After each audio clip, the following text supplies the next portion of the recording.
Pai, eu quero te agradecer mais uma vez por esse dia, por esse momento em que juntos, ó Deus, estamos estudando a Tua Palavra, preparando-nos, Senhor, para melhor te servir, como instrumentos que somos nas Tuas mãos, para poder falar do Senhor Jesus, da salvação, poder levar, ó Deus, a palavra, Senhor, que é aquela boa nova da salvação.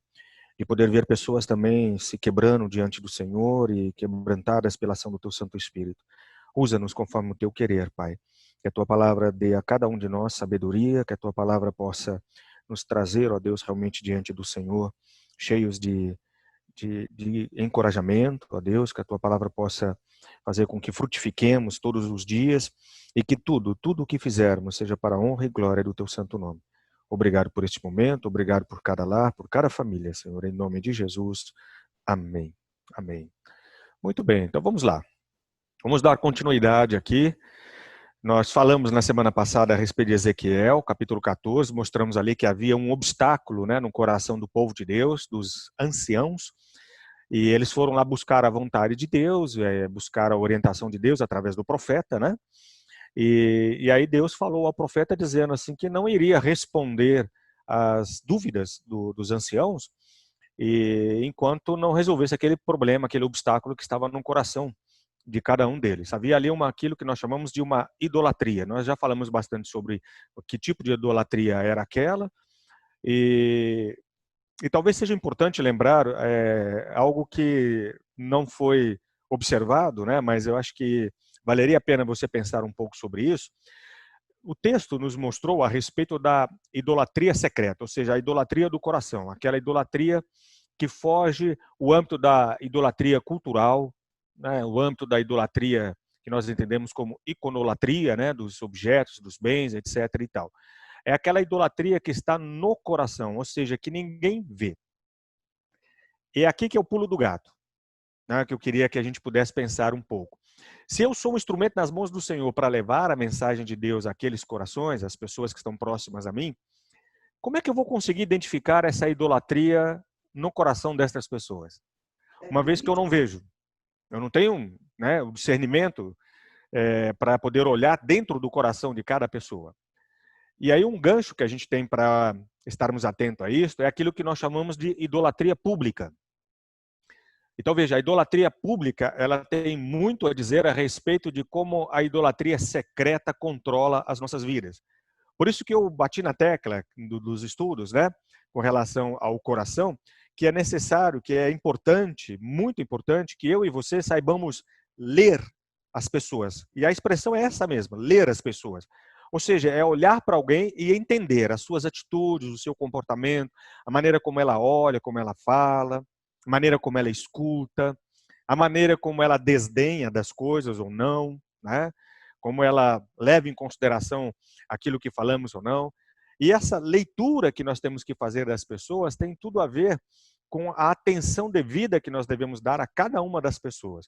Por isso que, nesse aspecto da evangelização, ela se torna complexa, porque ela exige de nós um comportamento de estarmos envolvidos, engajados com as pessoas. Então não basta simplesmente pregar a palavra. Eu preciso estar com essa pessoa, conhecer os hábitos desta pessoa, entender os problemas que ela está passando, enfrentando, seja de que natureza for, né? Pode ser um problema físico, emocional, de saúde, um problema financeiro, conjugal, enfim. Mas eu tenho que estar junto. E nos dias de hoje, essa demanda, né, de presença nossa junto a essas pessoas, ela é um tanto quanto difícil. Não só por causa da questão do Covid, que a gente está aí enclausurado, etc. e tal, mas isso já era antes disso. Né? Essa vida muito corrida, etc. e tal, a gente não tem tempo de estar com ninguém. Mal e mal a gente fala com as pessoas pelo WhatsApp. Eu sou da opinião que no WhatsApp, pelo WhatsApp ou por qualquer outra forma, a gente de mídia, né? A gente não consegue ler as pessoas de forma correta, porque por trás dessa mídia ou por trás desses aplicativos, as pessoas estão escondidas, né? Elas não estão mostrando exatamente aquilo que elas são. Né? Então, de repente, eu posso postar uma foto minha muito alegre, muito feliz, estou falando com você, etc. e tal, mas eu estou ali arrebentado, machucado, estou entristecido, mas quando eu estou pessoalmente com as pessoas, eu consigo ler as pessoas através desta integração, né? Então eu sei que é muito difícil, mas você que quer ser um instrumento nas mãos do Senhor para pregar as boas novas da salvação, você tem que levar isso em consideração.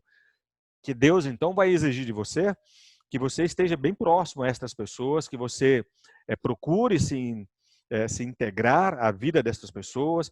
Nesse momento agora, sim, na questão do Covid-19, a gente tem que ter muito cuidado, liga, fala, conversa, né? Tenha um pouco mais de paciência com relação àquilo que a pessoa está passando, vivendo, etc. e tal.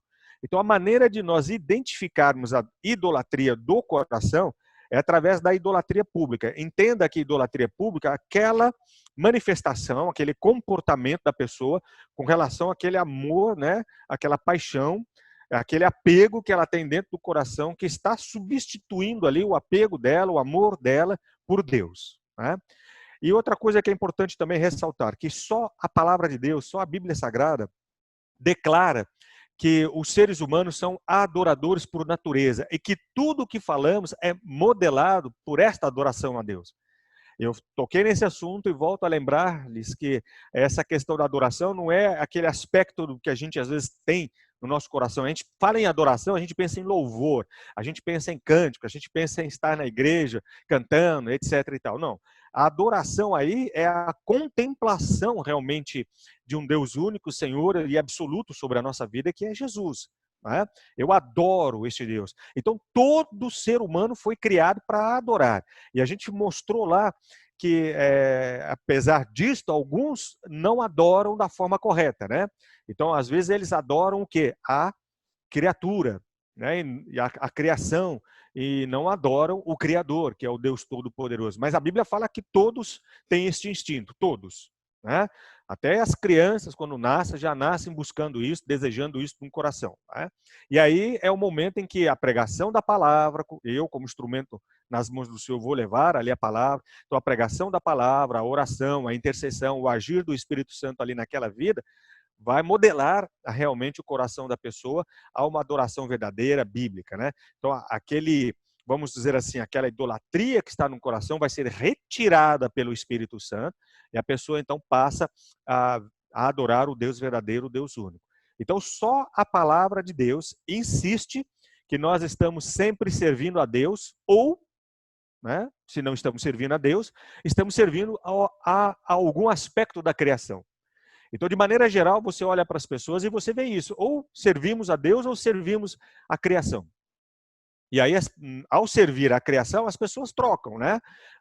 Essa situação por muitas outras. Servem, adoram ali o mundo, adoram os objetos, adoram o próprio homem, adoram a condição em que se encontram, adoram a si mesmo, etc. e tal. Mas na essência daquilo que a Bíblia fala é exatamente essa. Se nós pudéssemos dividir a humanidade, seriam aqueles que adoram a Deus e aqueles que adoram a criação. Esta é a divisão geral, básica, né, seca, que nós teríamos aí para com a humanidade. Tá bom? Então, de certa forma, quando nós abordamos aí que o coração é o alvo da evangelização, então nós temos que entender que a nossa batalha espiritual é uma guerra pelo coração. Né?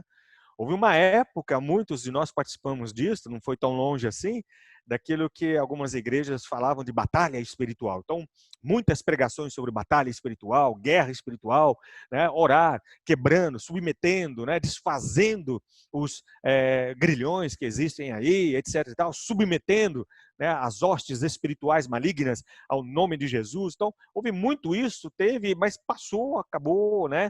E aí ficou aquela, vamos dizer assim, aquela concepção errada sobre batalha espiritual. Batalha espiritual não é só aquilo que foi pregado naquela época e foi falado naquela época. Batalha espiritual é tudo que nós imaginamos e temos de relação com Deus no coração de uma pessoa que não tem Deus. Então a nossa briga, vamos colocar isto entre aspas, né? A nossa briga, a nossa guerra é pelo coração daquela pessoa. Né? Oramos por aquilo, oramos pela conversão daquela vida, pela transformação daquela vida. É por isso que o princípio, vamos dizer assim, da passagem de Ezequiel, né, é tão importante, e porque o foco da graça transformadora de Deus é a mudança do coração. Esse princípio que nós temos aí, né, seja o que for que governa os nossos corações, vai exercer uma influência muito forte, muito pesada, né, sobre as nossas vidas. Então, que seja Deus governando o nosso coração, como é o nosso caso, né? E exercendo esta influência sobre a nossa vida, vai exercer uma influência sobre o nosso comportamento. É este o princípio que nós observamos ali em Ezequiel, tá bom? Só estou fazendo aqui um apanhado, um resumo daquilo tudo que a gente mencionou naqueles 2 dias, né? Portanto, nós diríamos assim, que as minhas escolhas, né, e ações sempre vão revelar os desejos que governam o meu coração. Novamente, né, olha aí a dica. Vamos aprender a ler as pessoas. E às vezes ter que ler uma pessoa implica a gente estar ali silencioso, observando o que ela gosta, o que ela ama, o que ela fala, o que ela pensa, né, o que ela busca, o que ela adquire, o que ela não quer largar, não quer abandonar, não quer deixar, né? Através dessa leitura, você vai conseguir chegar ali às escolhas daquela pessoa, né? E, de uma certa forma, é isso que o texto de Ezequiel nos mostrou. Enquanto aquele obstáculo da idolatria do coração não fosse tirada do coração do povo de Deus, né? Não era nem os ímpios, né? Mas do povo de Deus, seria muito difícil as atitudes, então, daquele povo agradar a Deus. Tá? Então, trazendo isso para nós, nos dias de hoje, é muito importante, então, que eu esteja fazendo uma reflexão constante sobre o meu coração com o Senhor. Vê, Senhor, o meu coração, tem alguma coisa que não te agrada, mostra, e eu quero pedir perdão, quero buscar, né, essa justificação do Senhor sobre a minha vida. E também olhando para a vida daqueles para os quais eu serei levado para falar de Jesus. Lá em Isaías, no capítulo 29, versículo 13, o Senhor disse: visto que esse povo se aproxima de mim com a sua boca e com os lábios me honra, mas o seu coração está longe de mim. Né? Então, depois você lê o texto todo lá, pode ler até o capítulo todo de Isaías 29, e você vai ver Deus falando a respeito disso. Né? Ele tem um povo, o povo dele, o povo que ele escolheu, um povo que vem e com a boca adora, com a boca confessa, etc. e tal, né? Se aproxima de Deus através de cerimoniais religiosos, etc. e tal, mas o coração está longe. O coração está longe. Então, se Deus chama a atenção do povo dele que esse risco é iminente, corre esse risco, né?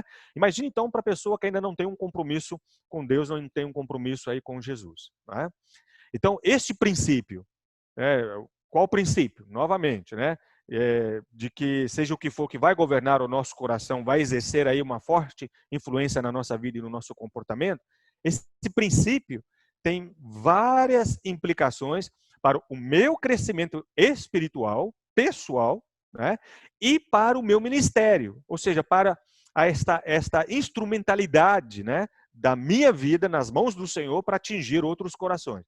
Então, alguns destas implicações que este princípio traz. Vamos, na prática, observar como poderíamos entender e aplicar este princípio que nós estudamos lá em Ezequiel.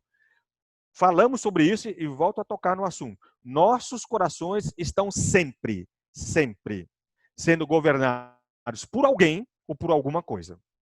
Ok? Sempre. Segundo princípio, ao examinar o coração, eu tenho que me perguntar constantemente: o que está governando de modo prático o coração desta pessoa nesta situação? É lógico que eu faço essa pergunta para mim mesmo, em termos da minha vida com Deus.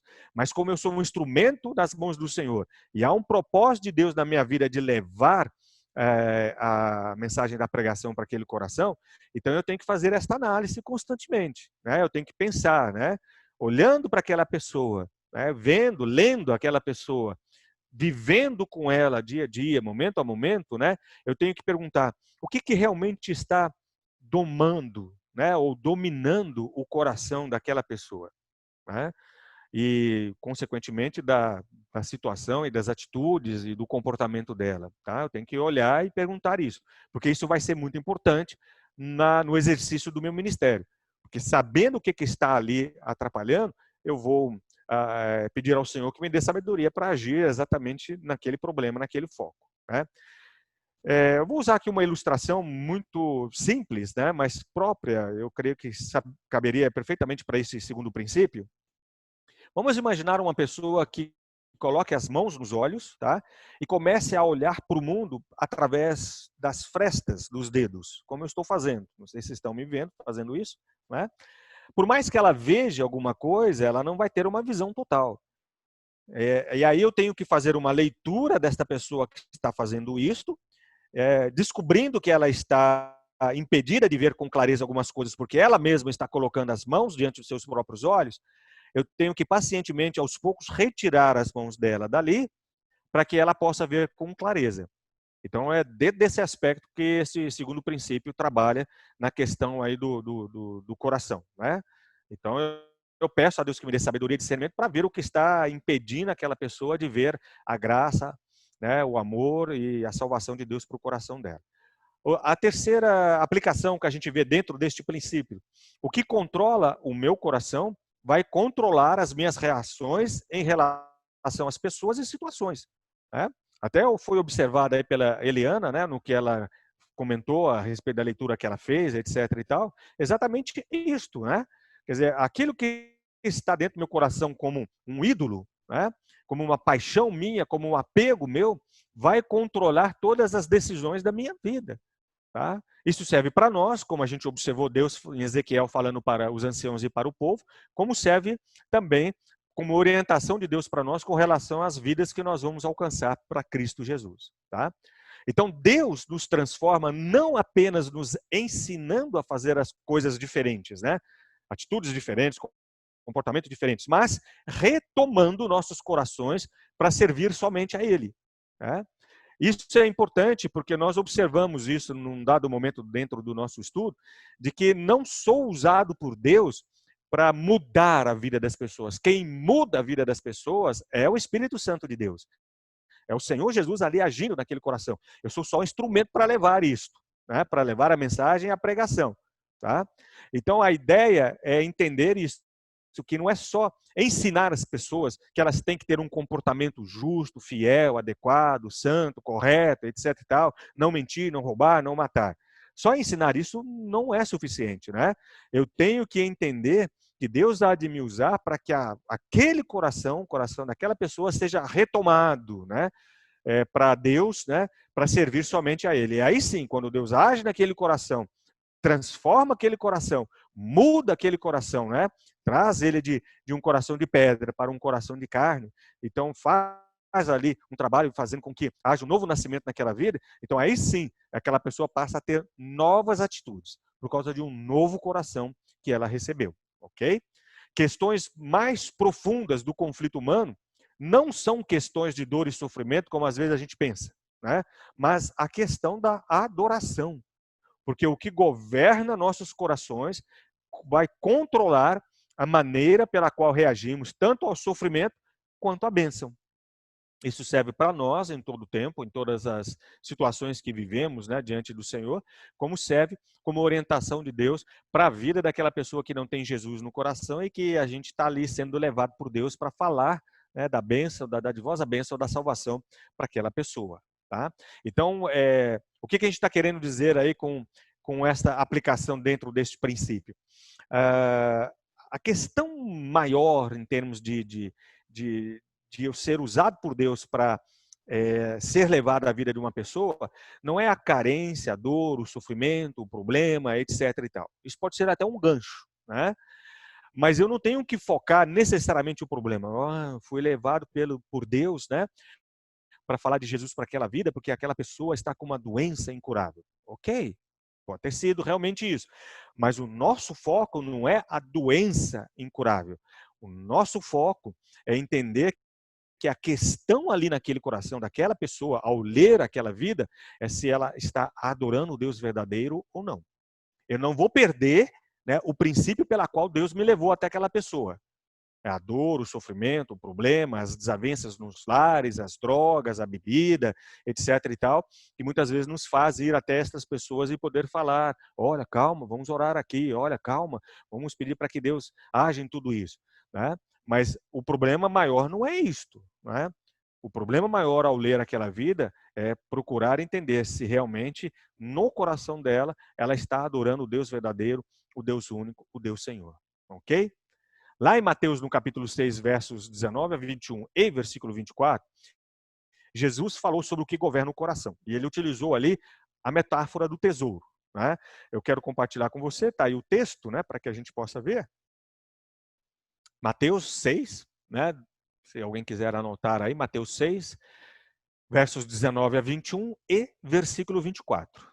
Então, é um texto bem conhecido de todos nós, né? Eu creio que casa até bem, novamente, com a observação que a Eliana fez, né, de forma sábia, logo no começo para nós aí, né? Versículo 19 diz assim: não acumulem tesouros sobre a terra, onde as traças e ferrugens corroem, e onde ladrões escavam e roubam. Mas ajuntem tesouros no céu, onde as traças e a ferrugem não corroem, e onde ladrões não escavam e nem roubam. Porque onde estiver o seu tesouro, aí estará também o seu coração.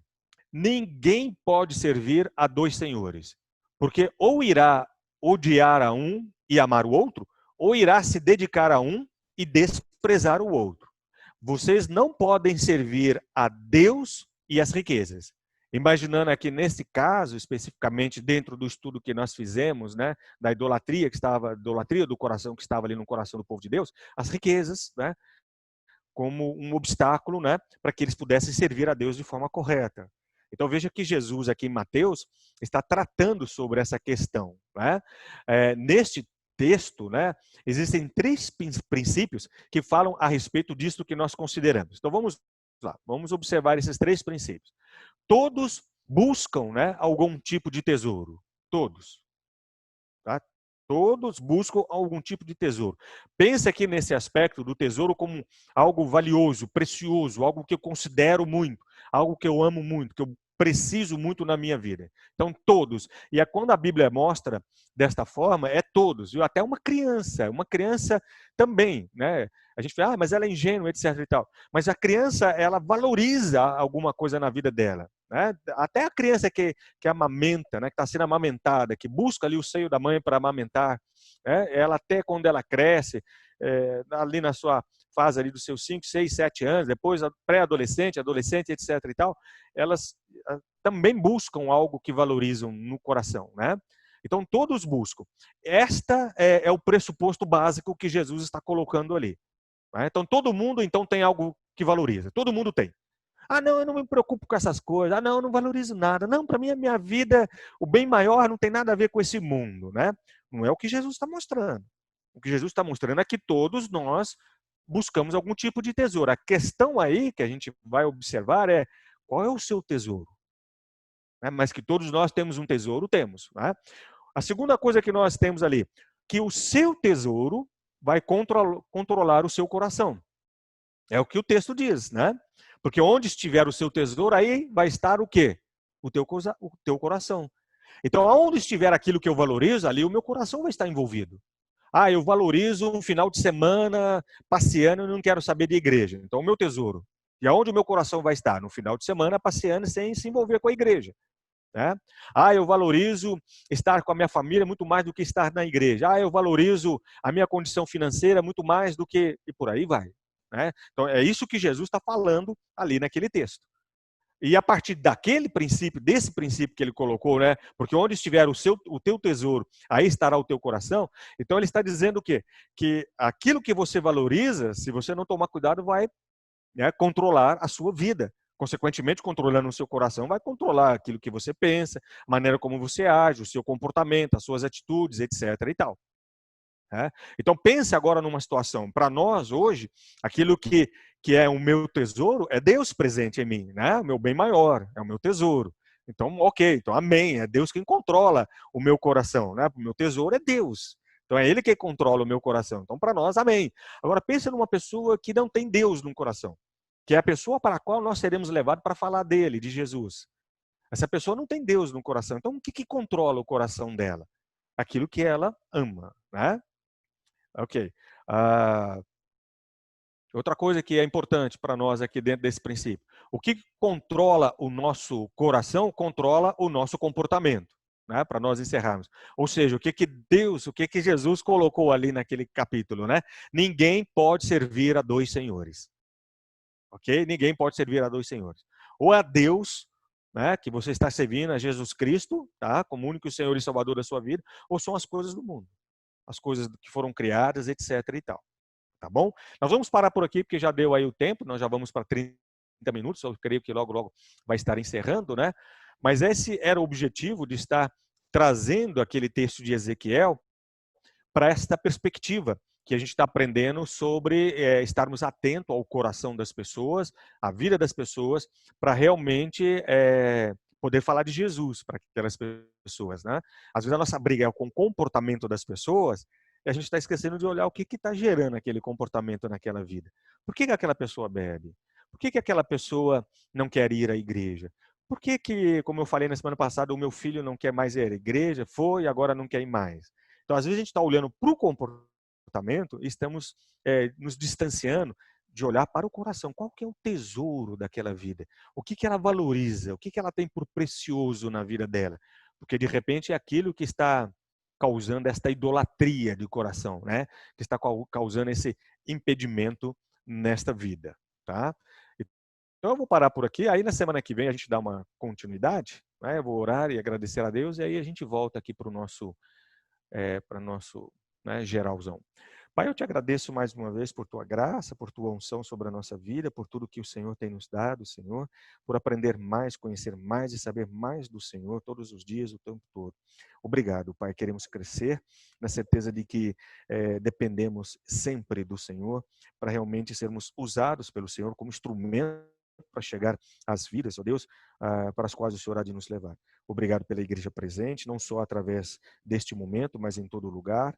Que todos nós sejamos grandemente abençoados, ó Deus, pelo Senhor, e que a tua presença seja este bem maior para cada um de nós. Obrigado, Pai. É no nome de Jesus que oramos e agradecemos. Amém.